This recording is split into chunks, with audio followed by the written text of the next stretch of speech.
Hello again. I'm Eric, and welcome to the Indie Lit Forum. And what I want to do for this video is what I guess I'm going to call an author spotlight. Because there's an author that I really feel almost obligated to talk about as soon as possible on this channel.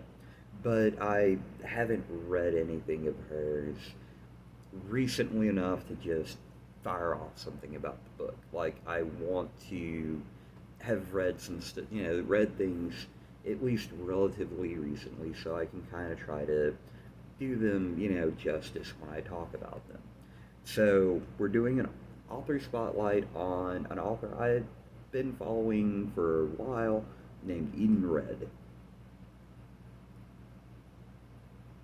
That's a cover from Monstar Saga, which is one of her, it's their most recent series that she's been doing. The reason I feel, like I just have to do a video on this author as soon as possible is because honestly, I think if it wasn't for Eden Red, I might not even be trying to do this channel. Because really, Eden Red, more than I want to say, she was the first author that really got me into like the independent authors publishing, self-publishing on Amazon right now. I the first book of hers I ever read was Blued Shadowmancer, back in like 2018, I think. And just, I read that book and it led me to pick up her Lewd Omnibus, which is, that was more like a collection of short stories and novellas that she eventually published as one whole that was like the precursor to the Shadowmancer series book. And then I think there was another book in there, and then she had the Lewd Kingdom trilogy, which was actually quite good. And one of the things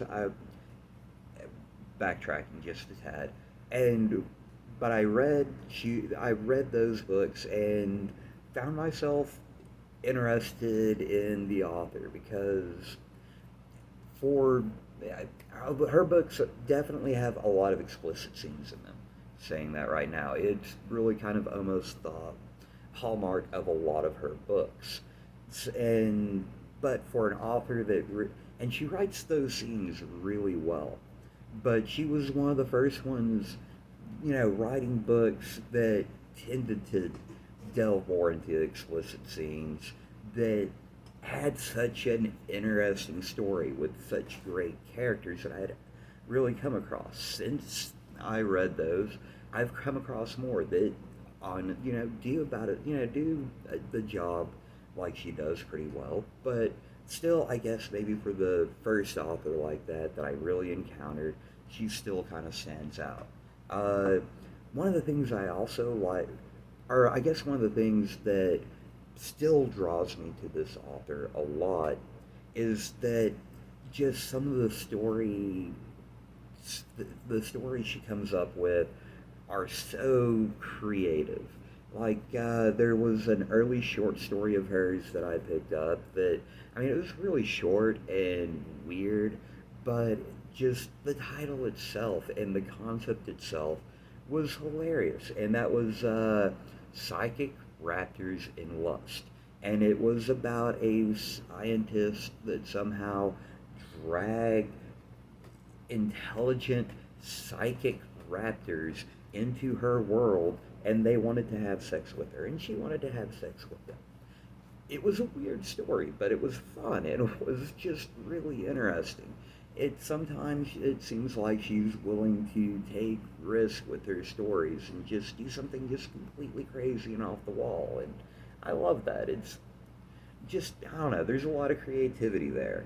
And Another series that she's done fairly recently that was really enjoyable was My Girlfriends Are Pirate Elves.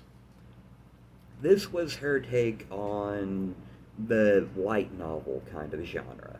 And I kind of fell off sometime I think I got to the end of the third book and picked up the fourth and just kind of lost time and lost track, and it's one that I really need to fall back and pick back up and get back into, but just I it keep forgetting. Sorry, but one of these days I will get back onto that series and finish it out. But she does a lot with that series. She meshes isekai with reverse isekai, and there's elves, various different types, and there's oppressive empires that, maybe don't mean the best, for humanity. But there's also superheroes and just a lot of stuff getting meshed together, and it works. It's fun. I really recommend picking those up, especially once again, if as long as you don't mind sexually explicit scenes. I feel like I need to throw that out there, but honestly, a lot of the stuff I'm going to talk about on this channel, they have that. I don't have a problem with that. Like, sometimes, it's something that I want in my story. Sometimes it's maybe I'm not really in that mood, but still, if it's there, it's kind of like, oh yeah, okay, cool, yeah, whatever, that's fine. Like it never bothers me, and especially if it's well done. If it's well done and meshes in with the story well, which I feel like Eden Red is really good about doing. Like, there I guess one of the things I like about her is that when she has sex in her books, there's not really they're never really it doesn't seem like there's this, oh, you're this great alpha male, I spread myself before you. It always seems like the relationships, while maybe a little loose and free, still are natural. Like, there is chemistry between these characters that leads them down this path. You know, eventually, if anything. But there's not so much of me, alpha male, you, my woman now. Which, I mean, I oversimplify, but it does seem like that does happen in a lot of the, especially, like the harem lit genre. Like, when you really get into the harem lit, then, yeah, you kind of run into that. And then the Monstar Saga series that she's doing is, she's on the second book. She's working on the third right now, and it's good. I like it so far. Like, there's a lot of interesting characters in there. The story is engaging, and there's a lot of interesting world building going on. Like, in some ways, I find myself thinking that there's elements of the story that seem to harken back to, like, the events that wound up folding towards the end of her Lude saga, as she calls it. And I can't really talk about that without spoiling, like, most of the payoff for the Lude saga, so I'll kind of leave it at that. But just this author, without her, I feel like I would not have discovered many of the independent authors that I have come to enjoy very much. And I spent a lot of time on her Discord and her Facebook, and she's always very, you know, she's always really accessible and willing to, talk with people. Like, and she's a good person. She's a good person, and I want to throw something out there. So, maybe some people that haven't heard about her that might like to check out some of her stuff, then check out some of her stuff. Because, like I said, very creative, very interesting writer, and I am eager to see what else she comes up with down the road. And this is my attempt at an author spotlight. Thank you for watching to the end. I maybe could have done a better job on it. Maybe someday I'll go back. I'm still getting the hang of this. Hopefully, it's not too annoying, and maybe you're having some fun with it. I'm kind of actually having a little bit of fun with it. Like, it's kind of fun to be trying to create something, and I don't know, it's a little more immediate and easy to fit into a day off than trying to write an entire book.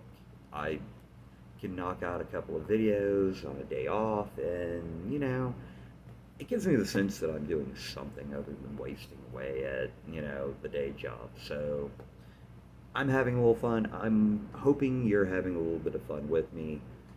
Once again, it feels a little awkward talking to an audience that doesn't exist yet at all, but I'm hoping that that will change soon.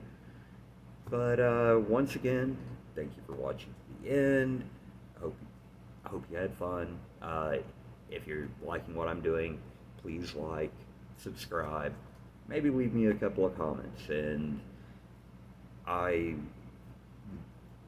haven't had one yet, so I'm sure if I get one, I will definitely respond because I'll be like, yay, a comment. But anyway, thank you very much. This has been Eric with the Indie Lit Forum. Good night.